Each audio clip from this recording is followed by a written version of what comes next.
Did you remember Snake Rabinak? Used to have cab 361. No. All right. Snake Rabinak was my brother-in-law's nephew, and we grew up together. Snake got on heroin when he was 16 years old. He was a heroin addict all his life till he died. Snake Rabinak we got him in United Cab Company at one time when he was on methadone. We got him a cab.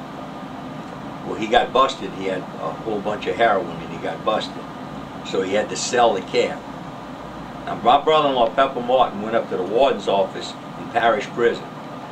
And they brought Snake up to the warden's office. The warden steps out the office and lets my brother-in-law get Snake to sign all the papers so I can buy 361 from Snake so he don't lose it.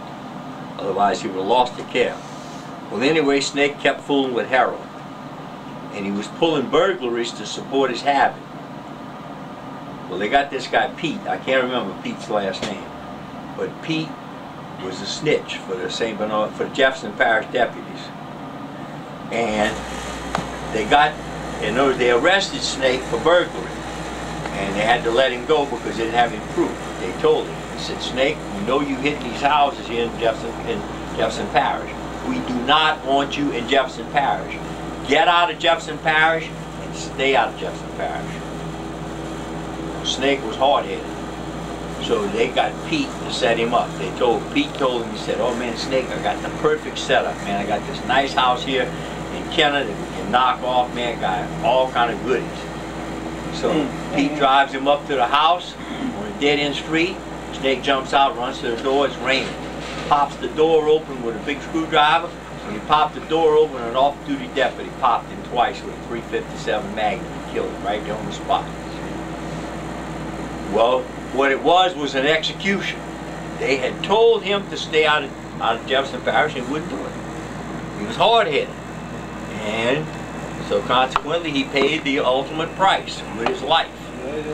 Now, that story came back to me through the cab company. Everybody at the cab company knew what happened to Snake. But Jonas. No, Jonas knew about it too. Okay, so another deal comes up. Ray Logger and Paul Campo were driving two of my cabs. And they were busting people. Well, they were busting people for pills, diet pills and shit like that, a couple of joints, things like that. Riding a cab? Yeah, no. They'd find out where to live and stuff like that. One guy was a musician over Slidell, lived out in the woods somewhere out of Slidell.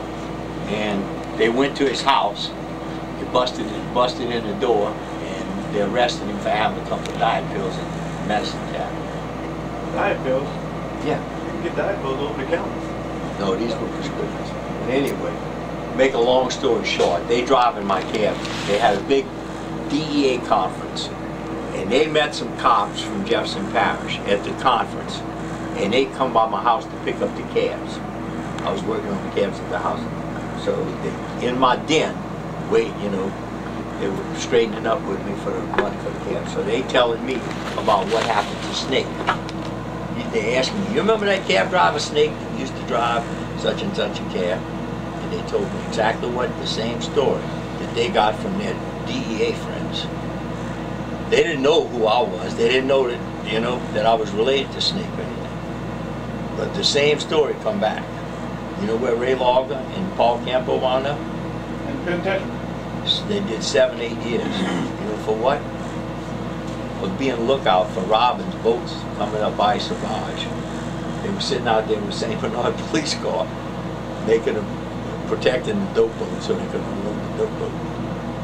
You think ain't no bad cops in St. Bernard Parish? Half of those little homes smoke weed and everything else. What do you think I'm trying to tell you? I'm just saying. What? I'm just saying. So why are you going to stop somebody like me?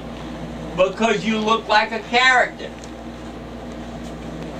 In other words, I'm going to tell you again, I'm going to tell you how it is. Policemen wear uniforms, so you know that he's a policeman. A nurse wears a uniform, so you know that she's a nurse. I wear a uniform. Okay? I'm a mechanic. But you got another uniform that you wear also.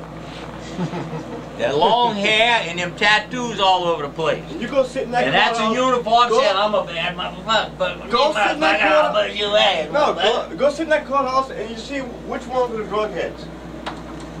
got hair They like, don't have the uniforms on though. They undercover. You see, you're not undercover. The cops stopped them too. Just like Eli over there. You wouldn't even know him if he had a haircut. You wouldn't even know what he is if he had a I haircut. bet you Eli smoked weed. Yeah, dude. Eli, you heard that? I'm fighting for that, Eli. I'm fighting for that. A lot of that whole last story, yeah. Who, me? I smacked that